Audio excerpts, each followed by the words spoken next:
I've said it before and I'll say it again. All these features I'm showing you are powerful and give you incredible new capabilities. And one of them is to share your data all over the internet. But if that data is private, especially if it's private data about any contacts on your list, you could find yourself in some hot water if you make it public. As a reminder, both merge fields and element database connections are designed to pull data out of your account and publish it on the web. When you're using data based on a visiting contact, it's especially important to understand and consider how the system identifies who's visiting your site. The system shows data for whoever it thinks the visiting contact is, based on either data from cookies or login info. Please remember that tracking with a cookie is not 100% accurate or secure. For example, if someone forwards an email to their friend, and their friend clicks on the email, you're probably going to think that that friend was the initial email recipient. If you put a page on the web that lists your contact's files, and maybe one of those files is confidential, well, the contact's friend is going to be able to see it too. So be cautious about what data you use in your pages and blocks.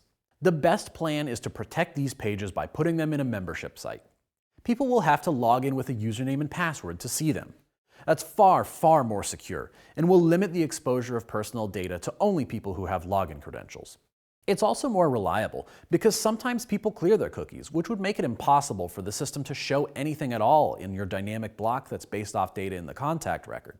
Now, you understand all that because we've said it over and over, but there may be people on your team who aren't quite as tech savvy as yourself. So let me point out that these dynamic CMS features have permission settings, and you'd be wise to limit who has access to creating pages that can expose your private data. We have a whole video on adding users and setting up permissions that explains how these permission settings work.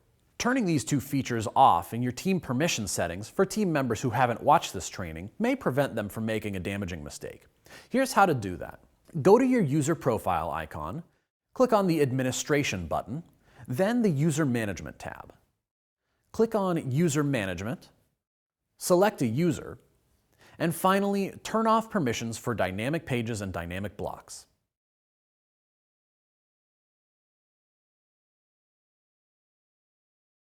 Hopefully now you have a better understanding of how you can protect contacts' data that you'd rather keep private, and how Ontraport lets you do that.